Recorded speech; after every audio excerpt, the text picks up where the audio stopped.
Everyone, James Robert Elliott. We have Braden T. Holtz here, my special guest today in today's podcast for what makes a real leader. So, welcome, Braden. Good to have you, brother. It's nice to be here. I enjoy it. Good. Beautiful. So, Braden and I talk a lot, and I've overheard him talking to people. I've overheard him leading people. Our first call is him even talking to me, asking great questions. Has been very helpful. And I wanted to have Braden on my show because he is really, really good at talking to people, asking questions, getting people clear on their mission, on their purpose, the direction they want, who the heck they are, who they want to be, who they want to lead, however you lead, whether you're an entrepreneur, whether you're a speaker, whether you're a corporate leader, whoever you are, he's really, really good at that. So Braden, welcome and tell us what are some things leaders really need to get clear on in order to lead others or even lead themselves first? Let's talk about that. Well, it's nice to be here. Thank you. But Pleasure. I found that the reason why I appreciate asking others questions is because, well, that was how I grew up. I was one of those kids that always asked why this, why that, and how can we make it different? But only going through your course was I able to learn that different people, different personalities need different questions, whether it be why, what, or how. And I really appreciated that because I was able to clarify. I was able to define my questions better for that type of person. So thank you for that. I find that the reason why what makes a leader better is understanding their direction, having clarity and decisiveness on what direction they're going to go. And ultimately we can have the world that we want as long as we clarify what it is. So helping others clarify their direction, their mission in life is just something I get a kick out of. I claim to have more faith in you and more faith in you than you have in yourself. So it's pretty cool. Fair enough. It's interesting. And that oftentimes that's what I tell people. My job is to believe in you and see the destination for you until you believe in you and until you see that destination and see that it's possible for you. So I love that you said that. Resonates with me as well, for sure. So talk to me. How does someone get clear on the purpose, their vision? Because a lot of us don't know what we want, or we haven't thought about it. We haven't written it down. Talk to us about that. What's a good way to even figure out what the hell we want? Because then we can take action towards it. Well, honestly, what's the biggest valley that you've gone through? Are you on the other side yet? Because you can honestly make a significantly good career helping other people overcome that significant valley. Sure. And would that be worthy? Would you have wished that somebody helped you through your depressed state or your large valley that you had to overcome? Being able to help others bridge that valley is just a phenomenal experience. So understanding what you've overcome or understanding what you want to do and just what you have natural talents at. So whether it's me just asking questions, okay, well, if I ask questions very well, but can't labor anymore, well, I should probably be a coach, or I should probably do something that will help contribute to other people, because ultimately that's all I care about. Is as introverted as I am, I care about people a lot. So it's really cool. I see that. And I see that, again, like I said, as introverted as you may or may not be, I see the passion and the desire to help people in you, so much so that it helps you get past that introversion. And I've heard you on calls, on groups, in the mastermind. I've heard you in different trainings, and naturally leading people. And as I say, if you want to be a real leader, take responsibility for what you want. Leader or not, just take responsibility for what you want in your life if you want it to happen. It doesn't mean you have to do it all. You could delegate, you can hire people. And instead of abdicating the role and having zero view, zero responsibility, it's that taking responsibility. And one of the things that impressed me so much about you was our very first call. You said to me, James, I'm curious, what is your vision? How do I support you? I want to know what your vision is, which is important because if you don't know someone's vision, how the hell are you going to support them to get there? And thus, how are you an effective leader? So that was, where does that come from? Like you naturally asked me some great questions. What's your vision? What do you want? What gets in your way? Where does that come from? Because that's not everyone does that. It's not natural to everyone, and it's very natural to you, which was why I was very impressed. I think one of the reasons why I recognize that people need to be asked these questions is because 9 times out of 10, somebody of your stature, a teacher, a book author, and a leader of what you do. Well, not too many people ask you, so it is just a give take. And the more that I can give to you, the more tipping that I'll receive. Well, and that's a fair point too, and that brings back that law of influence, or key to influence is that reciprocity. You being interested in me, wanting to help me, knowing about me. Again, because how the heck do you serve, support, help someone, work with someone, be in relationship with someone if you don't know the important things about them? If you just ask the superficial things or the pretty things, we talk about the nice to talk about things, or the things that are not taboo to talk about. How you really effectively lead someone and get to know someone and know if you even want to work with them anyways, right? And it's interesting because working in different corporate environments and mentoring different leaders, different mentors, different people, it's interesting how often these conversations stay very superficial. And there's not a lot of reciprocity. It's like, okay, you're my employee, what can you do to me? Or you're my vendor, you're my whatever, I pay you, what can you do for me? Versus that reciprocal and wanting to help whatever side you're on, whether you're on the buying side, the leader side, whether you're on the subordinate side or the vendor side. It was interesting. Like I keep going back to our first talk, because you were very curious and interested. And I guess that almost gives us a theme learning from you. I think that everyone can learn from. Be interested in people versus be trying to be interesting and, I know this and that, I'm so good and so great. Because remember, people don't often care about us. They care about, what we can do for them. So the more interested in their lives, I feel, we can be, the more interesting we are. We don't even need to try to be interesting, right? Right. Yes. And you're very great at creating rapport with people. You're very great at getting people to like you, to value you, to want to work with you. Talk to us more about how to do that. Because again, a very effective leader is good at that. An effective leader, coach, mentor, salesperson is very good at that. How are you so effective at getting people to like you, to want to do business with you, to work with you, support you? Well, I'm just a great guy. So it's genetics and personality, I suppose. But honestly, it is a matter of caring for the person. I care about you significantly, or I care about the other person significantly. So it is a matter of how can I help you with every question. Like the questions I ask, they're not for me. They're for you. I'm asking you questions so that you can gain clarity on you.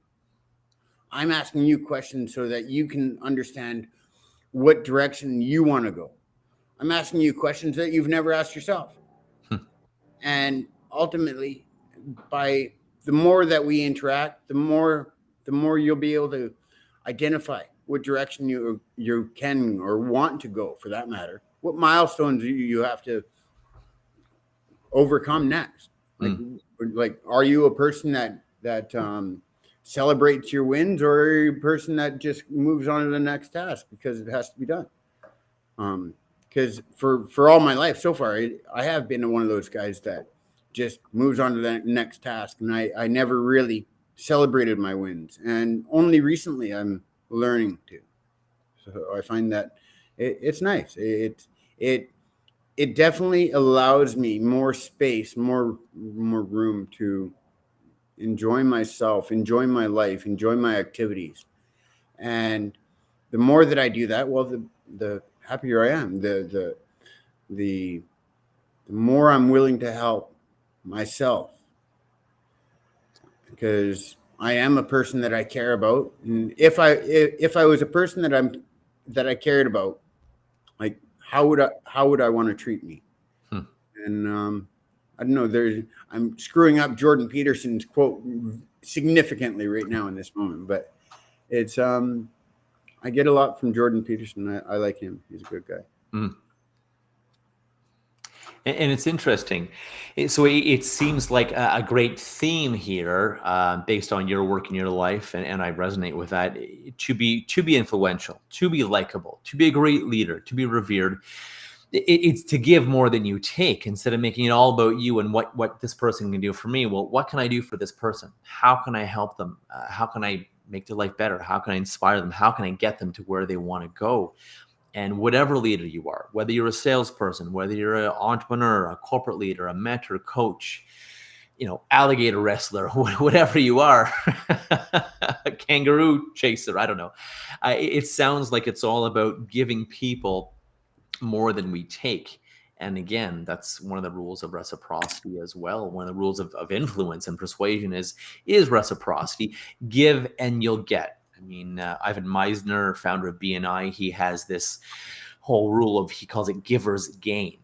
Givers who gain, people who give will gain, and it's around the same theme. But it seems like to gain, you give first, and you get that principle. You need most times, if not always, to give first. And then people will want to give. They'll feel obliged to give to you. In fact, most people, anyways, will feel obliged. True. And the ones that take. Well, then there's boundaries. You can have those boundaries for those. What are those? What's that? What are those? What are boundaries? Too funny. No, I found that the more that I was doing acts of service, the more that I was helping others, the less that I would dwell in my negative self-talk, or the less that I would guilt, shame, remorse, criticize myself, judge, ridicule, condemn. So if I can be of service to others, then instead of shaming myself, then I'd rather help others. And the more that I help others, the more happier I get. The more just peace of mind I get. It's like, it's not that I need to do these acts of service for others, but it's like good karma. It helps me to helps me to give more pats on my back, attaboys, stuff like that. Well, not just that, but it's fulfilling, it's purposeful versus doing everything for ourselves and me. You raised a really good point. There's I call it the black hole of life, right? Or the never-ending pit of life. If we look for crap in life, we're going to find it. Stuff happens to us every day. And I was just telling you, I've got a lot done today. It was a very successful day. I got a lot done. Nothing that I needed to get done. Lots of stuff that were valuable to get done, but nothing I needed to get done. But when we look at life, there's a lot of good stuff in life. There's a lot of bad stuff. And so the further away from this sort of event horizon, if you will, or the enter to the black hole, the further away we get, the more fulfilled we are. The little stuff doesn't bug us. And I mean, you can be all about yourself, but you're not very far away from this never-ending pit, or this getting sucked in this black hole, and woe is me, and life is this and that. The further you are away and focusing on relationships and a team, or a group, or a community, or a society, or humanity, the world, you name it, up and up and higher and higher. I mean, do you think if Mother Teresa's car broke down, she was overly, bummed by it? No, she was helping the world. Or, Mahatma Gandhi, anyone, any of these people, Sir Richard Branson, all these, Nelson Mandela, if there's something little happened, do you think it ruined their day? Probably not, because their focus is up here, helping others, helping the world, making a difference and making an impact.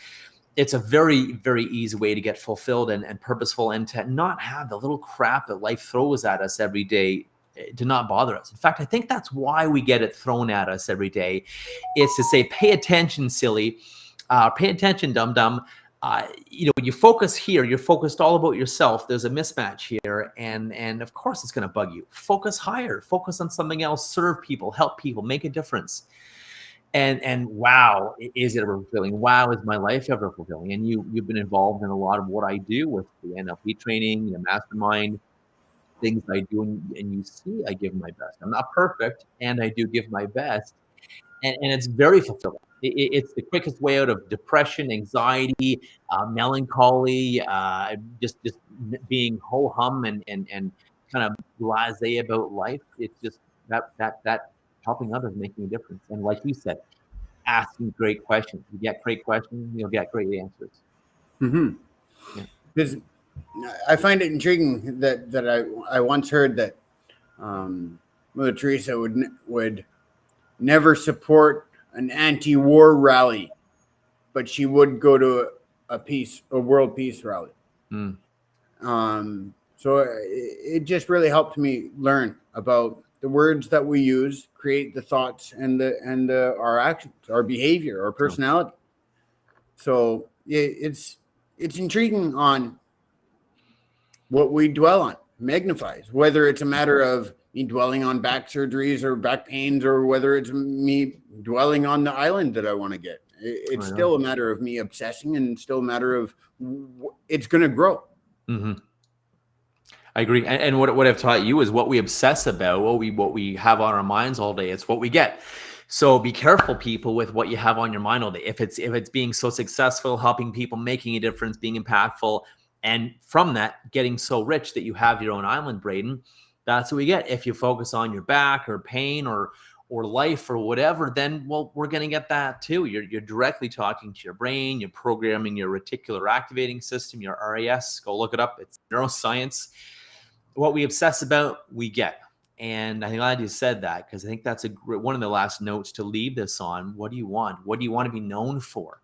Who do you want to be known for? And is it worth pushing past the fear, the worry about what will people think about me, or what will people say or think if I fail, or if I screw it up, or if I'm humiliated?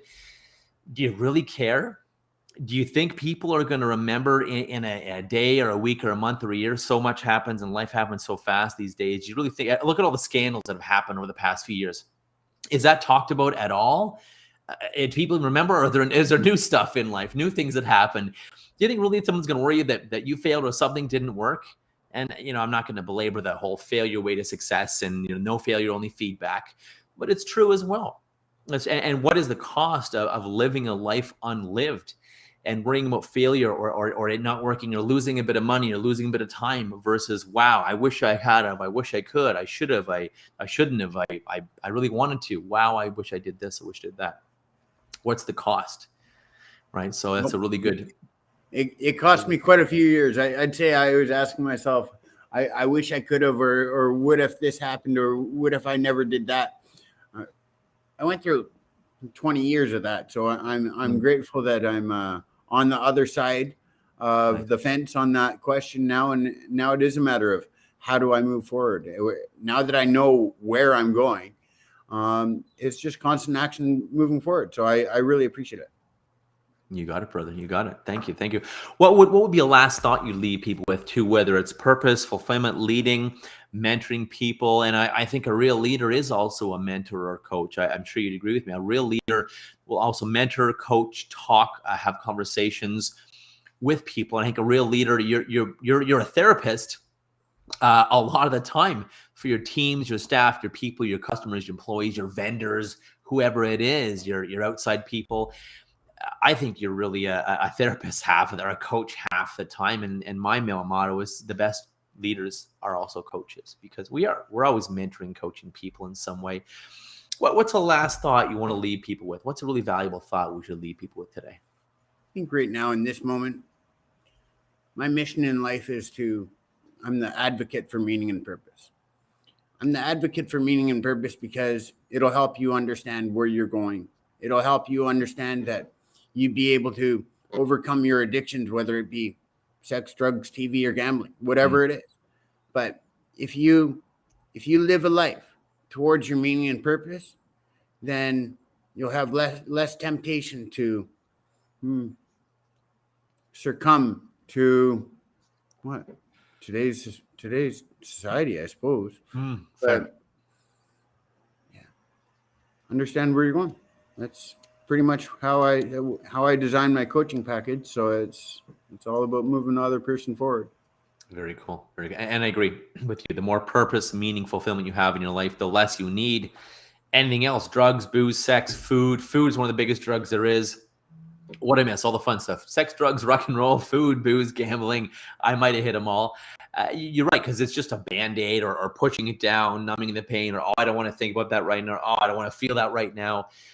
And we numb it, and it doesn't go anywhere. It just festers and gets worse and worse. So like a smoldering fire, it gets worse and worse and worse, even though I'm not paying attention. And no, that's not there. Let me push that down. Let me ignore that.